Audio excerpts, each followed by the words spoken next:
નમો અરિયંતાણમ, નમો સિદ્ધાણમ, નમો આયર્યાણમ, નમો વજ્રાયાણમ, નમો લોહે સૌ વસાવણમ, એસો પંચ નમુકારો સૌ પાવપણાસણો મંગલાણમ ચ સૌવે સિંહમમ વૈ મંગલમ. મંગલમ ભગવાન વીરો, મંગલમ ગૌતમ પ્રભુ, મંગલમ સ્થૂલભદ્રાદ્યા જૈન ધર્મો સુમંગલમ. પ્રવચનનો વિષય છે માર્ગ ભૂલેલા જીવન પથિકોની પ્રતિબોધ કથા. આજથી 1245 વર્ષ પૂર્વે બનેલો 4 પ્રસ્તાવ અને 17,000 શ્લોકોની અંદરમાં ફેલાયેલો આ કુવલયમાલા નામનો ગ્રંથ પ્રત્યેક જીવાત્માને પરેશાન કરતા આ ધરતી ઉપર જેટલી પણ વ્યક્તિઓ શ્વાસ રહેલી છે, આમ જ્યાં પણ એક માનવ દેખાતો હોય, ઓનલી એક માનવ, નાના દેશ, મોટા દેશ, સોસાયટી, ઘર, પરિવાર, જ્યાં પણ માનવોનું જૂથ રહેતું હોય અથવા તો જ્યાં એક માનવ રહેતો હોય, આ બધી જગ્યાની અંદરમાં આ 5 દોષોની પરેશાની જોવા માટે મળશે. અને આ 5 દોષોની પરેશાનીના કારણે ઝઘડા, કોર્ટ કચેરી, હોસ્પિટલ, મારામારી, કે અત્યારે જે ચારેકોર આપણા ભારત દેશની આજુબાજુના જેટલા પણ સરહદી દેશો રહેલા છે, આ બધાની અંદરમાં જે અત્યારે તોફાન ચાલે છે, શ્રીલંકામાં પણ પહેલા થઈ ચૂકેલું છે, મ્યાનમાર દેશની અંદરમાં પણ થઈ ગયું, આ બાજુ નેપાળ પણ અસ્થિર રહેલું છે, આ બાજુ બાંગ્લાદેશમાં પણ ભયંકર તોફાનો ચાલે, અફઘાનિસ્તાનમાં તો રોજનું થઈ ગયું, એની આગળ જાઓ તો ઈરાન, પછી ઇઝરાયલ, યુક્રેન, રશિયા, અથવા તો લંડનની અંદરમાં પણ ચાલતા જે તોફાનો, આપણા દેશની અંદરમાં પણ સામસામે જે પક્ષાપક્ષી રાજકારણ, એકબીજાને ઉતારી પાડવા, એકબીજા ઉપર આરોપ પ્રત્યારોપ કરવા, અથવા તો કોઈક વ્યક્તિ કોઈ સ્કેન્ડલમાં, કોઈ કૌભાંડની અંદરમાં પકડાય છે, આ બધું જ થવાનું કારણ આ 5 દોષો રહેલા છે. પરમાત્માએ કેટલી સરસ મજાની આપણને મૂળ તત્વની વાત બતાવી દીધી કે આ 5 દોષોથી બચો, આ 5 દોષોથી દૂર રહેવાની કોશિશ કરો. પણ કેવી રીતે રહેવાય? આ દોષો તો બહુ ભયંકર છે. દોષો ભયંકર નથી, આપણે પાલી પોષીને તગડા બનાવ્યા, હમને ही उसको સંભાળા, ખાના પીના દિયા. એક નાનકડો કૂતરો હોય, આપણે એને રોજ ખવડાવી તગડો કર્યો. હવે એ જ કૂતરો જ્યારે આપણી સામે ભસવા માટે આવે ત્યારે આપણને શું થાય? યાર છોટા થા તબ से मैंने तुझे संभाला है, बड़ा करा है, खाना पीना दिया है, पाला पोसा है, आज मेरे सामने ही भोगता है. બસ આ દોષો સાવ નાના છે, નબળા છે અને ન ગણીય છે. આપણે જેને પાલી પોષીને મોટા કર્યા, આપણે જેને તગડા કર્યા, આપણે એને આગળ વધાર્યા, આપણે એને ખાવા પીવાનું આપ્યું, આપણે એને વજન આપ્યું, આપણે એને સ્વીકાર્યા અને દરેક જગ્યાની અંદરમાં સફળતાની વરમાળા આ દોષોના કંઠે પહેરાવી. જોયું? ક્રોધ કર્યો માટે શાંત થઈ ગયો, બાકી કે શાંત નતો થવાનું. આ શું કર્યું? સફળતા મળે છે પુણ્યથી, અને એ સફળતાના સ્વામીને સફળતાની બધી જ વરમાળા, બધો જસ, સફળતાની બધી ક્રેડિટ આપણે આ દોષોને આપી દીધી. આજે તમે કોઈ પણ વ્યક્તિને પૂછો, ભાઈ આટલો બધો રોપ કેમ મારે છે? અરે ભાઈ રોપ મારું છું માટે મારું ચાલે છે, ન મારું તો કોઈ સાંભળે પણ નહીં. આ નોકરોને, આ સ્ટાફ, આ નીચેના વર્ગને એ તો ઊંચા અવાજે વાત કરવી પડે, બાકી શાંતિથી વાત કરવા જાઓ તો આ લોકો આપણને ખાઈ જાય. ઘણાના ઘરોની અંદરમાં એવું માને છે કે ઘરના નોકરની સાથે તેવરથી જ વાત કરવાની, શાંતિથી વાતચીત નહીં કરવાની. બહુ શાંતિથી વાતચીત કરીએ ને તો પછી આ બધા માથે ચડી બેસે, પછી આ બધા આપણી ઉપર રોપ મારવાની અંદરમાં આવે. એટલે શું થયું ખબર છે? ક્રોધને આપણે જ પાલી પોષીને મોટા કર્યા, એને આપણે ક્રેડિટ આપી, એને આપણે જશ આપ્યો, એને આપણે વિજયની વરમાલા પહેરાવી, એને આપણે સફળતાના સ્વામી બનાવી દીધા, સફળતાના બધા સૂત્રો એમને આપી દીધા. એટલે આ દોષો છે એવું આપણા મગજની અંદરમાં વાત જ ભૂસાઈ ગઈ. કેટલી મોટી ગેરસમજ આપણા જીવનમાં સર્જાઈ ગઈ. જે દોષો આપણા દુશ્મન છે, જે દોષો આપણું બગાડે છે, જે આ 5 દોષોએ આપણી સંસારનું પરિભ્રમણ વધાર્યું છે. આ સુધીમાં અનંતકાળમાં કેટલાય તીર્થંકરોની હાજરીમાં આપણો જન્મ થઈ ચૂકેલો હશે. આપણી બાજુમાંથી તીર્થંકર ભગવંત પસાર થઈ ચૂકેલા હશે. અરે આપણે એમના સમવસરની આજુબાજુમાં કોઈક જગ્યાએ રહેલા હતા, છતાં પણ આ 5 દોષોએ ન જવા દીધા, ન ઠેકાણું પડવા દીધું. શું કર્યું આ 5 દોષોએ? ન આપણને ભગવાન બનવા દીધા, ન એમને આપણને ભગવાનના બનવા દીધા. 2 નુકસાન કર્યા આ 5 દોષોએ. પહેલા નંબરમાં ન એમણે આપણને ભગવાન બનવા દીધા. અરે ભગવાન તો હું પણ બની શકતો હતો. રાગ દ્વેષથી વિજય થઈ, સંપૂર્ણ વિષય કષાય ઉપરનો વિજય વાવટો ફરકાવી, સંપૂર્ણ દોષોને ખતમ કરી, ઘનઘાતી કર્મોના ભૂકા બોલાવી હું પણ થઈ શકતો હતો.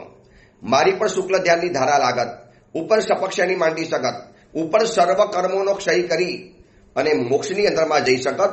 શાશ્વત સ્થાન માટે સદાને માટે સંસારનું પરિભ્રમણ માણું પણ અડકી ગયું હોત.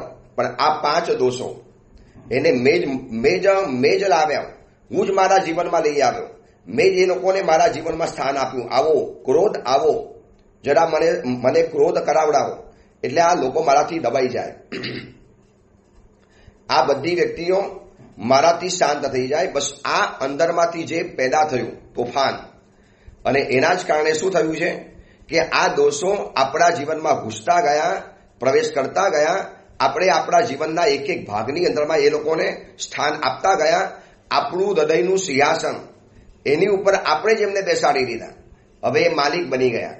હવે આપણને ક્રોધ ગમે તારે કરાવી જાય, ગમે તારે પરેશાન કરી જાય, ગમે તારે હેરાન કરી જાય. તો હવે આ બધામાંથી મુક્ત થવાનો કોઈ રસ્તો, બસ એ જ રસ્તો આ ઉદ્યોતન સુરીશ્વરજી મહારાજાએ આ ગ્રંથ એટલા માટે જ બનાવ્યો છે. આ કુવલય માલા ગ્રંથ એ આ 5 દોષોની જે વિષમતા, 5 દોષોની ભયંકરતા, આ 5 દોષોનું જે નુકસાન, આ 5 દોષોની ખતરનાકતા, આ 5 દોષોની જે બદમાશી, આ 5 દોષોની જે ગદ્દારી, આ બધું જ આપણી સમક્ષ ખુલ્લું કરશે કથાના માધ્યમ દ્વારા. ઉપદેશ પણ આપતા જશે, સાથે સાથે કથાના માધ્યમ દ્વારા આપણને સમજાવતા પણ જશે. કથાના તંતુને આપણે પકડી રાખવાનો છે. કુવલય ચંદ્ર રાજકુંવર પોતાની નગરમાંથી, અયોધ્યા નગરીમાંથી એનું અપહરણ થયું, જંગલની અંદરમાં લાવવામાં આવ્યો. સાગર દત્ત મુનિવર મળ્યા અને સાગર દત્ત મુનિવર કહે છે કે કુંવર, તમને અહીંયા કેમ લાવવાની અંદરમાં આવ્યા છે એનું કારણ સાંભળો. અને એ કારણની અંદરમાં સાગર દત્ત મુનિવરે આ કથા શરૂ કરી કે પુરંદર દત્ત રાજા, વાસવ મંત્રી, એ લોકો ઉદ્યાનની અંદરમાં ધર્મનંદન સુરીશ્વરજી મહાસાહેબને મળે છે. અને પૂજ્ય ધર્મનંદન સુરીશ્વરજી મહારાજાએ આ 5 દોષો ઉપર જે દેશના આપી, અને એ દેશના સાંભળ્યા પછી વાસવ મંત્રીએ કીધું, ગુરુદેવ એક એક દોષ ઉપર અમને વિસ્તારથી બતાવો. જો આ 5 દોષોએ અમારી જિંદગી બગાડી છે, આ 5 દોષોએ જો અમારી જીવનની ખાના ખરાબી કરી છે, જો અમને ભગવાન નથી બનવા દીધા, અને આ દોષોએ અમને ભગવાનના જો નથી બનવા દીધા, તો પ્રભુ અમને એની વાતો તો બતાવો, તો અમને ખબર પડે કે અમારે કેવી રીતે આમાંથી બહાર આવવાનું. અને મંત્રીની વિનંતીથી આચાર્ય ભગવંત આ 5 દોષોને સમજાવવાની, 5 દોષોને જીતવાની ટેકનિક વાળું કે 5 દોષો શું નુકસાન કરે છે એ બાબતનું આ પ્રવચન શરૂ કર્યું છે.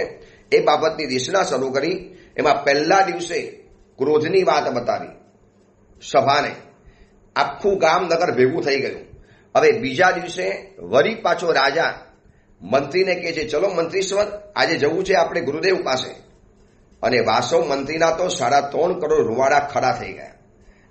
આ રાજા એક વખત જેને સમજાવીને થાક્યો, એક વખત જેને મનાવીને હું થાકી ગયો, જેને મેં વારંવાર વિનંતી કરી કે કોઈક મહાત્માના પરિચયમાં રહીએ, ધર્મ દેશનાનું શ્રવણ કરીએ, જીવનનો બોધ પ્રાપ્ત કરીએ.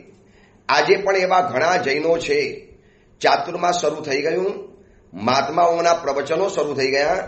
ચાતુર્માસ શરૂ થયાને 20 દિવસ પરિપૂર્ણ થવાની અંદરમાં આવ્યા.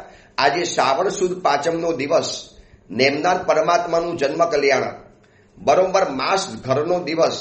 આજથી બરોબર 30મા દિવસે સંવત્સરી મહાપર્વ આવવાનું.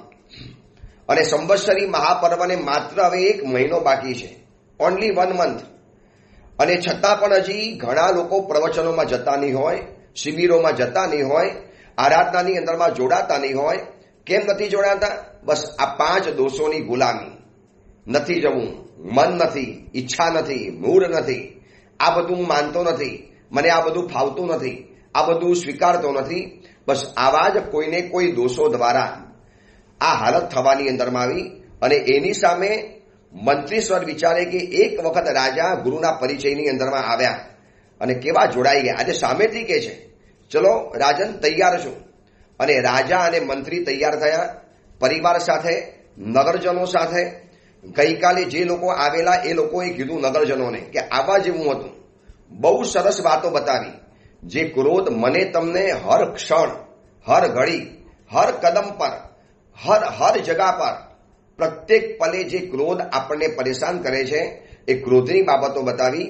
હવે આજે આપણને ગુરુદેવ બતાવવાના છે માન બાબત માટે. અભિમાન, ઘમંડ, ઈગો, જેને આપણે અલગ અલગ નામે કહી દઈએ. સ્તબ્ધતા કહેવાય છે. કોલર ઊંચા કરવા, ટાઈટ કરવા, છાતી કાઢીને ચાલવું, બેસવાની શૈલી અને સ્ટાઇલ પણ એવી હોય કે આમ ખબર પડી જાય કે આ વ્યક્તિની અંદરમાં અહંકાર ઠાસીને ભરેલો છે. તો બીજા દિવસે રાજા અને મંત્રી નગરજનોની સાથે વળી પાછા એ જ ગુરુ ભગવંતની પાસે. ગુરુ ભગવંત બેઠા છે. અનેક મુનિવરો પોતપોતાનો સ્વાધ્યાય કરે, કોઈ આરાધના કરે, કોઈ જાપ કરે, કોઈ વૈયાવચ કરે, કોઈ પોતાનો સ્વાધ્યાયની અંદરમાં મશગુલ છે. અને એક દૂરના ભાગની અંદરમાં પૂજ્ય ધર્મનંદન સુરીશ્વરજી મહારાજ પોતાની આરાધના તો કરી રહેલા છે, પરંતુ જ્યારે એમને લાગ્યું કે સભાને ધર્મનો પ્રતિબોધ થાય એમ છે, એટલે મુનિવરે વરી પાછી દેશનાની શરૂઆત કરી. રાજા આવ્યા, મંત્રી બેઠા, નગરજનો બેઠા. ધર્મનંદન સુરીશ્વરજી મહારાજાએ સસ્મિત બદને ધર્મલાભ એવો શબ્દ બોલ્યા અને જાણે આખું વાતાવરણ બદલાઈ ગયું. એમનો એક મધુર અવાજ, ઘેરો, ગંભીર અને ઘૂંટાયેલો ઘટ્ટ અવાજ, અને એમાં નાભીમાંથી જે પેદા થયેલો અવાજ ધર્મલાભ સાંભળ્યા પછી રાજા, મંત્રી, નગરજનો ખુશ થઈ ગયા અને મુનિવરે કીધું કે તમારી જે વિનંતી છે 5 દોષો ઉપર કંઈક પ્રકાશ પાથરો. આ 5 દોષોની ભયંકરતાનું અમને વર્ણન બતાવો. આ 5 દોષોની પકડમાંથી કેમ બહાર નીકળવું, આ 5 દોષોની જે બિછાયેલી માયા જાલ છે એમાંથી કેમ મુક્ત થવું, એનો કંઈક રસ્તો બતાવો. સાંભળો મહાનુભાવ. એમ કરીને મુનિવરે વળી પાછી દેશનાની શરૂઆત કરી કે આપણે ગઈકાલે જે ક્રોધ બાબતની અંદરમાં વિચારણા કરી, બહુ વિસ્તારથી જોઈ લીધું. પણ આ ક્રોધને ઉત્પન્ન કરાવવાનું કોઈ પણ તત્વ હોય તો માન છે. અભિમાનમાંથી ક્રોધ ઉત્પન્ન થાય છે. જે વ્યક્તિનું અભિમાન ખતમ થઈ ગયું એને ક્રોધ નહીં આવે. વાસવ મંત્રી કે ગુરુદેવ કેવી રીતે બની શકે? ક્રોધ છે, માન છે, તો માનમાંથી ક્રોધ કેવી રીતે જાય, કેવી રીતે ઉત્પન્ન થાય? આચાર્ય ભગવાન બહુ વિસ્તારથી બતાવે છે. સાંભળો. વ્યક્તિ જેટલો સત્તાધીશ, વ્યક્તિ જેટલો મોટો, અથવા તો વ્યક્તિએ પોતાની મોટાઈને જેટલી મોટાઈ માની લીધી, હું મોટો છું, હું ટ્રસ્ટી છું, હું આગેવાન છું, હું અધ્યક્ષ છું, હું રાજા છું, હું મંત્રી છું, હું ફલાણો આચાર્ય છું, હું આવો પ્રભાવક છું, હું આવો પુણ્યશાળી છું, મારી પાસે આવી સત્તા છે, આવી પોતાની જાતને જે વ્યક્તિએ મોટી માની લીધી, હવે એની મોટાઈને જો સે ધક્કો લાગશે તે તરત જ છંછેડાઈ જવાનો, તરત જ ગુસ્સો આવી જવાનો. હવે કીડી પણ પોતાની જાતને મોટી માને છે. તમે કીડીને સેજ ધક્કો મારો એટલે એ પણ તમને ચટકો ભરી લે છે. પણ એની મોટાઈ નાની છે એટલે નાનો ચટકો મારે. અને જંગલમાં રહેલો સિંહ, તમે એને સેજ છંછેડો એટલે સીધો દહાડશે, ગર્જના કરશે. ભયંકર કક્ષાની જંગલની અંદરમાં ગર્જના કરશે. કેમ? જેની જેટલી મોટાઈ મોટી એટલો એનો ક્રોધનો અવાજ મોટો થવાનો. આ તમારા નગરની અંદરમાં એક ગરીબ માણસ છે, અને ગરીબ માણસને કોઈ ગરીબ માણસ પરેશાન કરશે ને તો એનો ક્રોધ પણ ગરીબ જેટલો જ રહેવાનો. શું ક્રોધ કરશે? કારણ કે પોતે પોતાની જાતને ગરીબ માને છે, હલકો માને છે. પોતે એમ માને ભાઈ આપણે કાંઈ નથી, ઠીક છે, હવે આપણું કોના, આપણે કયા કરોડપતિ છીએ, આપણે કયા શ્રીમંત છીએ. પરંતુ આ નગરની અંદરમાં રહેનારા તમારા જેવા રાજા, મંત્રી, આ નગર શ્રેષ્ઠીઓ, હવે માનો એનું અપમાન કોકે કરી નાખ્યું તો વધારે ધુઆ ફુવા થાય. કેમ? કારણ કે પાછળ માન બેઠો છે. મેરા હુઆ, મેરા મતલબ અભિમાન, મારું અપમાન, મને તમે આવું કહીને ગયા, આપ મુझे ऐसा कहकर गए.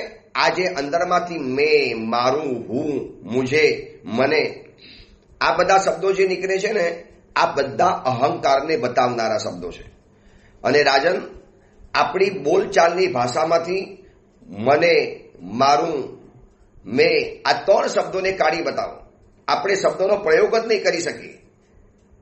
મેં, મારું અને મને, આ 3 શબ્દ વગર તો કોઈ શબ્દ જ નથી બનતો. મારે ખાવાનું જોઈએ છે, હું બહાર જઉં છું, હું, મને, મારું, મને, આ 4-5 શબ્દોની જે રમત છે, મારે જોઈએ છે, મારે સૂઈ જવું છે, મારે બહારગામ જવું છે, તમે મને આવું નહીં કહી દો, જો મારી સાથે આવું વર્તન નહીં કરો, હું પછી છે ને આમ કહી દઈશ. દરેક જગ્યામાં હું તો આગળ આવી જ જવાનું. હું છે, મને છે. અને બારાખડીમાં પણ જોજો, હું શબ્દને સૌથી વધારે વાંકો ચૂકો બતાવવામાં આવ્યો છે. પહેલા આમ જાય, પછી આમ જાય, પછી નીચે જાય, વળી પાછો આડો જાય, વળી પાછો આડો જાય, અને વળી પાછો એના મસ્તક ઉપર એક બિંદુ મૂકી દેવાનું, તાજ મૂકવાનો. સૌથી વાંકો ચૂકો શબ્દ હોય બારાખડીમાં તો હું શબ્દ છે, હું. અને અંગ્રેજી ભાષામાં જોવા જઈએ ને તો આઈ હંમેશા કેપિટલમાં હોય છે. એને નાનામાં રહેવું નથી ભાવતું, એને સ્મોલ ન ભાવે, એને કેપિટલ જ ભાવે, કારણ કે અહંકાર છે. અને આવા બધા અહંકારોએ જ આ જીવનની નાવને ડૂબાડી દીધી છે. એટલે રાજન, ક્રોધને ઉત્પન્ન કરવાની કોઈ પણ ચીજ હોય, ક્રોધને ઉત્પન્ન કરનારું ખેતર અભિમાન છે. અભિમાનને વશમાં કરશો તો ક્રોધ આપોઆપ વશમાં આવી જવાનો. એટલે એક વાત યાદ રાખજો, ક્રોધીની પાસે કોઈ જવા તૈયાર નથી, અને અભિમાની કોઈની પાસે જવા તૈયાર નથી. આ એક ખાસિયત છે. ક્રોધીની પાસે કોઈ જવા તૈયાર નહીં થાય. લોકો એનાથી ડરશે, દૂર ભાગશે. જવા દો ને યાર, ક્રોધી છે, ભયંકર કાલ ચંડાલ છે. અરે ગમે તારે એનું મગજ ફાટી જાય છે, બોઇલર ફાટે છે યાર. ગમે તારે ગુસ્સો કરી નાખે, આપણું અપમાન કરી નાખે. જવા દો, એ વ્યક્તિની સાથે જેટલું ઓછું બોલે એટલું સારું. ક્રોધીની પાસે કોઈ જવા તૈયાર નથી, અને અભિમાની કોઈની પાસે જવા તૈયાર નથી. હું કેમ જાઉં? આવે મારી પાસે, આવે મારી માફી માંગવા માટે. મને કોઈની જરૂર નથી, મને કોઈની ગરજ નથી, હું એકલો રહી જઈશ, મને બધું ચાલશે. આ બધા અભિમાનના શબ્દો છે. પણ આવતીકાલે શરીરમાં રોગ આવવાનો, કોઈ તકલીફ આવવાની, કોઈ પીડા આવવાની, ત્યારે એ સમયમાં નોકરની પણ જરૂરિયાત પડે છે. એ સમયની અંદરમાં નાનામાં નાની વ્યક્તિની પણ જરૂરિયાત પડે છે, સારામાં સારી વ્યક્તિની પણ જરૂર પડે છે, અને ખરાબમાં ખરાબ વ્યક્તિની પણ જરૂર પડે છે. ગુજરાતીમાં કહેવત છે ને, ગરજે ગધેડાને પણ બાપ કહેવો પડે. આ જૂની ગુજરાતીની ભાષાની કહેવત છે. ગરજ પડે ને ત્યારે ગધેડાને પણ ભૈસાબ બાપા કરવા પડે છે. સાહેબ इतना मेरा काम कर लो ने. गधा बोलेगा क्यों, आप तो कहते थे किसी की जरूरत नहीं है, मुझे कोई भी नहीं चाहिए, मुझे कुछ भी नहीं चाहिए. એટલે વાત એવી છે કે ક્રોધીની પાસે કોઈ જવા તૈયાર નથી, અને અભિમાની કોઈની પાસે જવા તૈયાર નથી. મતલબ અહંકાર ભેગા થવા દેતો નથી, અને ક્રોધ ભેગો રહેવા દેતો નથી. જે વ્યક્તિને ક્રોધ ચડે છે ને એ ભેગા નહીં રહેવાને, એ જુદા જ પડી જશે. સંબંધો તૂટી જવાના, કોહો પી પણાશે, પ્રેમ નષ્ટ થઈ જવાનો. ક્ષણની અંદરમાં બધું ખતમ કરી નાખે ક્રોધી વ્યક્તિ. એટલે ક્રોધ ભેગા રહેવા દેતો નથી, અને અહંકાર ભેગા થવા દેતો નથી. અહંકાર તમને ભેગો નહીં થવા દે. એટલે એક સરસ મજાનું વાક્ય યાદ રાખજો કે અહમ અને ફાન વચ્ચે ન આવે તો જ વ્યક્તિ પરસ્પર એકબીજાને ભેટી શકે છે. જે વ્યક્તિની ફાંદ પણ બહુ મોટી હોય ને, પેટ બહુ મોટું હોય, તો એ કોઈને જલ્દી ભેટી નહીં શકે, એની ફાંદ વચમાં આવે છે. એવી રીતે કોક વ્યક્તિ અહંકારી છે તો એ પણ સામી વ્યક્તિને જલ્દીથી મળી નહીં શકે, કારણ કે એનો અહંકાર વચમાં આવે, એનો અહંકાર વચમાં નડ્યા કરે. એટલે ફાંદ અને અહંકાર, અહમ, આ બે વસ્તુ માણસને જલ્દી ભેગો નથી થવા દેતો. એટલે અહંકારી કોઈની પાસે જવા તૈયાર નથી, અને ક્રોધી પાસે કોઈ આવવા તૈયાર નથી. આ અહંકાર અને માનની ખાસિયત છે. તમે જેટલો અહંકાર વધારે કરશો, દેવગુરુની પાસે તમે જઈ નહીં શકો, માથું નહીં ઝુકાવી શકો, નમસ્કાર નહીં કરી શકો. ઉત્તમ વ્યક્તિઓની પાસે જતા આપણને અડકાવે છે અહંકાર. શેના માટે જવાનું, શું કામ જવાનું, મારી પાસે બધું જ છે, હું કેમ માથું ઝુકાવું, મારે કેમ નમસ્કાર કરવાના, શું છે ભાઈ મારે એની પાસે જવાનું, એને જરૂર તો મારી પાસે આવે. બસ આ જે શબ્દો અંદરમાં ચાલે, આ જે વિચારણા ચાલે, આ જે અંદરમાં ભ્રમ પોસાય છે આનું કારણ છે અહંકાર. એટલે કે નજીક રહેલાને દૂર કરી દે છે એ ક્રોધ છે. તમારાથી જે નિકટમાં હોય ને એ બધી વ્યક્તિઓને દૂર કરી દે છે ક્રોધ. તમે જેટલો ક્રોધ વધારે કરશો. ધર્મનંદન સુરીશ્વરજી મહારાજ આ સભાને સંબોધીને કહે છે કે મારે તમને હવે ક્રોધ પછી અહંકારની વાતો બતાવી છે. ક્રોધી વ્યક્તિ કેવો હોય મેં તમને બતાવ્યું. આપણી સભાની અંદરમાં એક વ્યક્તિ છુપાયેલો છે જે ભયંકર માની છે, ભયંકર અભિમાની છે અને માનરૂપી દુર્દાંત હાથીને ધર્મરૂપી ઉદ્યાનને ભાંગી નખાવો ન હોય તો એને અત્યારથી કંટ્રોલની અંદરમાં કરી લો. ક્રોધનો ત્યાગ કર્યા પછી પણ માણસ જ્યારે સંસારની અંદરમાં માન રહિત બને છે ત્યારે જેનું આત્મકલ્યાણ સુનિશ્ચિત થાય છે. જે માણસ પોતાના આત્મના હિતને ઈચ્છતો હોય એને હંમેશા માનરૂપી પર્વતને મૃદુતારૂપી વજ્રની ધાર વડે ભેદી નાખવો જોઈએ. બાકી અહંકારની નદીનું પૂર બંને કાંઠાને ભાગી નાખે છે અને બંને કુલોને ખતમ કરી નાખે છે અને બંને પરિવારોને ક્ષણની અંદરમાં ક્ષણ વિક્ષણ કરી નાખે છે. આવો એક વ્યક્તિ આપણી સભાની અંદરમાં બેઠેલો છે. જેમ મેં તમને ક્રોધી માટે ચંડસોમ બતાવ્યો એવી જ રીતે અહંકારી એક પુરુષ આપણી સભાની અંદરમાં છે. એ તમને પછી બતાવીશ. સામે તમને જીવંત ઉદાહરણ, જીવંત દ્રષ્ટાંત દેખાવામાં આવશે. પણ એની પહેલા આપણે આપણા માનને ઓળખવો પડશે કે આ કોણ છે માન. આ અભિમાન શું કરે છે, આ અભિમાન શું નુકસાન કરે છે. એમાં યાદ રાખજો કે નજીક રહેલાને દૂર કરી દે છે ક્રોધ. આપણાથી જીવનમાં જે વ્યક્તિઓ નજીક છે, અતિ કરીબમાં છે, અતિ નિયત છે, આ બધાને દૂર હડસેડી દેવાનું કામ ક્રોધ કરે છે. તમે ક્રોધ શરૂ કરો એટલે વ્યક્તિ ટપોટપ તમારાથી દૂર ચાલ્યો જાય. કદાચ શરીરથી દૂર નહીં જાય પણ મનથી તો તમારાથી દૂર ચાલી જવાનું. એક જ ઘરમાં રહેવાનું. પત્ની છે, વારંવાર પતિ ગુસ્સો કરે, વારંવાર ગુસ્સો કરે, એની ઉપર ચીડચીડો થાય, કચકચ કર્યા કરે. અથવા તો પત્ની છે, પતિ ઉપર વારંવાર ગુસ્સો કર્યા કરે તો કદાચ છૂટા નહીં પડી શકાય. પતિ પત્ની છે, સંસાર છે, પણ મનથી દૂર ચાલી જવાના. એની સાથે બોલવાનું મન નહીં થાય, એની સાથે બેસવાનું મન નહીં થાય, એની સાથે વાતચીત કરવાનું મન નહીં થાય, એની સાથે બહારગામ જવાનું મન નહીં થાય. એનાથી ડિસ્ટન્સ બનાવીને રાખવાનું મન થયા કરશે. કારણ કે ક્રોધી વ્યક્તિ ક્રોધ દૂર કરી લે છે નજીકવાળાને અને દૂર રહેલાને નજીક ન આવવાને એનું નામ છે માન, અભિમાન. અભિમાન દૂર રહેલાને નજીક નહીં આવવાને.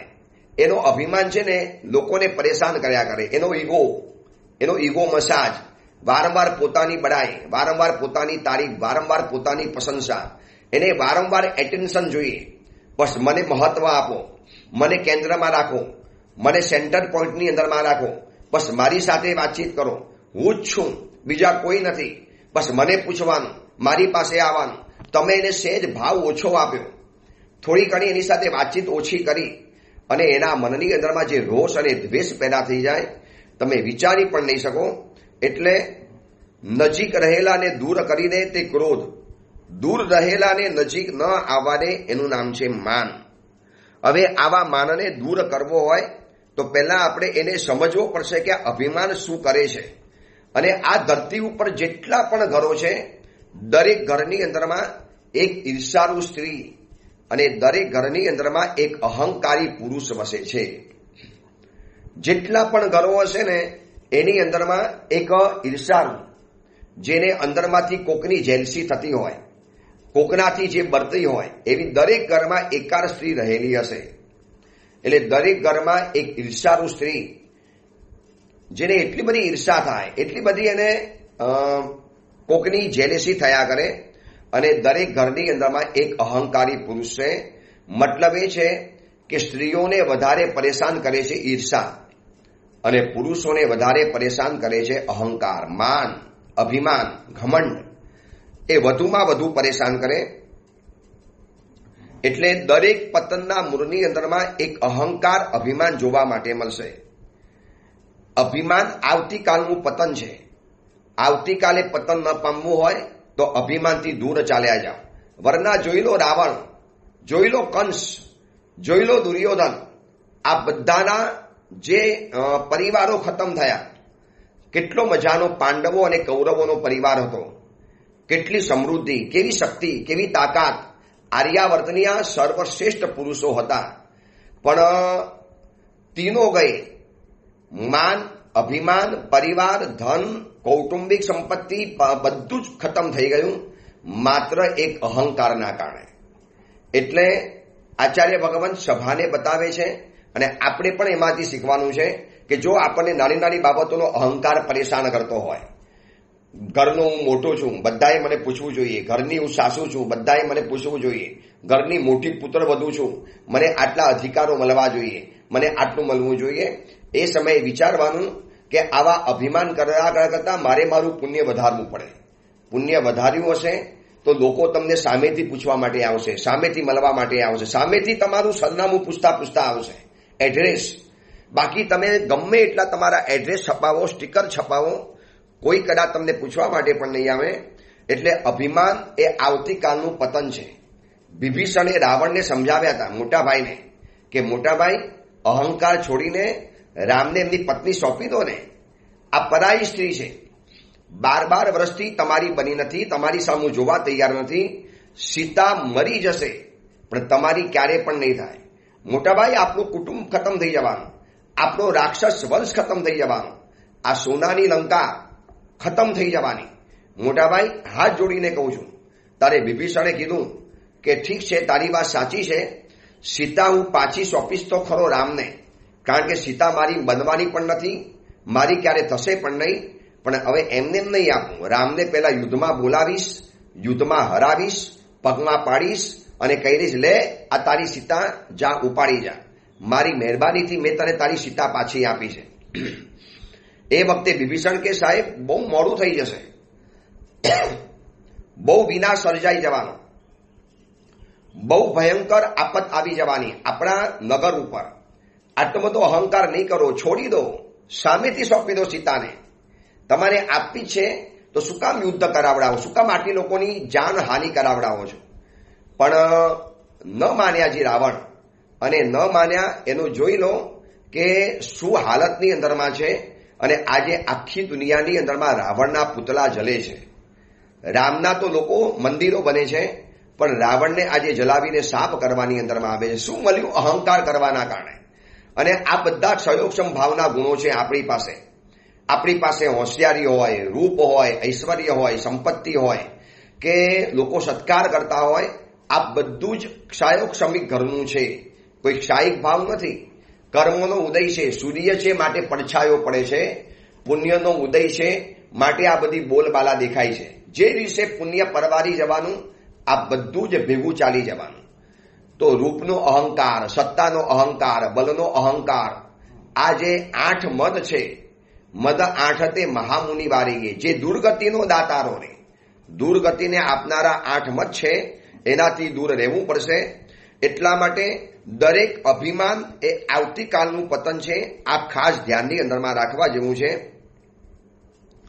અને અહંકારનું લક્ષણ શું? મારી અંદરમાં અહંકાર છે ખબર ક્યારે પડે? બહુ ટૂંકામાં ટૂંકી ડેફિનેશન. બીજાને અનુકૂળ થવામાં જે આડો આવે એનું નામ છે અહંકાર. કોઈક વ્યક્તિ કે ભૈયા આમથી આમ જરા બેસવું ફાવશે?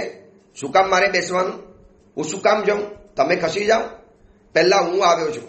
સંવત્સરી પ્રતિગમન હોય અને પહેલેથી જગ્યા બરોબર બિછાવીને ગયા હોય બારી પાસે, અને કોઈ તપસ્વી ભાઈ આવીને રિક્વેસ્ટ કરે એના પરિવારવાળા કે સાહેબ માસક સમન છે, આજે છેલ્લો દિવસ છે, કાલે પારણું છે, જરા ગભરામણ થાય એવી છે, પ્રતિક્રમણમાં સફોકેશન છે, જરા એમને જગ્યા આપશો. શેના માટે મારે આપવાની? હું પહેલા આવ્યો છું, તમે પહેલા આવેલા હતા. ભૂલે ચૂકે એકાદ વ્યક્તિને પણ જો બેસાડી દીધા અને જે તોફાન મચી જાય, કેમ? બીજાને અનુકૂળ થવામાં જે આડો આવે એનું નામ છે અહંકાર. અહંકારી વ્યક્તિ બીજાને ક્યારે અનુકૂળ નહીં બને. એ પોતાની રીતે ચાલવાનો, એ પોતાની રીતે જ આગળ વધવાનો, દરેક જગ્યામાં પોતાનો કક્કો જ ખરો કરવાનો. આ અહંકારી વ્યક્તિની ખાસિયત છે. અરે થોડા સરેન્ડર બની જાઓ, થોડા અનુકૂળ થઈ જાઓ. ઠીક છે ભાઈ, અડધામાં હું બેસું છું, અડધામાં તમે બેસી જાઓ. આ પણ વાત નહીં. મારી જગ્યા છે, પહેલા હું આવ્યો છું, આ જગ્યા ઉપર કબજો મારો રહેવાનો. પહેલા હું બેઠેલો હતો, પહેલા હું આવીશ, મારે જ અહીંયા બેસવાનું. બસ મેં, મારું, હું, મુજે, મેરા આ બધા શબ્દોની જે રમત છે આ બધાની અંદરમાં અહંકાર એવો અટવાઈ જાય છે. એટલે બીજાને અનુકૂળ થવાની અંદરમાં જે આડો આવે છે એનું નામ અહંકાર કહેવાય છે. પૂજ્ય ધર્મનંદન સુરીશ્વરજી મહારાજ વિશાળ સભાને સંબોધિત કરી રહેલા છે કે આ અહંકાર છોડવા જેવો છે. આપણે પણ આ પ્રવચનો સાંભળીએ છીએ. આપણી પાસે ગત ભવના પુણ્યથી વિશિષ્ટ કંઈક પણ ક્ષયોક્ષમ કંઈક પણ રૂપ, સૌંદર્ય, બંગલા, ઘર, ઐશ્વર્ય, સમાજની અંદરમાં નામના, યશ, કીર્તિ, ફેક્ટરીઓ, દુકાન આ બધું જ મળ્યું હોય એનો અહંકાર ઘમંડ કરવા જેવો નથી. હું તમને ઘમંડના પણ 2-4 કિસ્સા અત્યારના પણ બતાવીશ. ધર્મનંદન સુરીશ્વરજી મહારાજ પણ બતાવશે કે અહંકાર કરવાના કારણે કેવા કેવા લોકોના રાજ્ય ગયા, કેવા કેવા પરિવારો ખતમ થઈ ગયા. અને આમાં જે કથા બતાવવાના છે મહારાજ એ પણ કથા અદ્ભુત જાણવા જેવી છે. એ અંગેની બીજી વિશેષ વાત આપણે આવતીકાલે કરીશું. એ જ મંગલ કામના, મંગલ ભાવના. જીનાગના વિરુદ્ધ કાંઈ પણ બોલાયું હોય તો મિચ્છામી દુક્કડમ.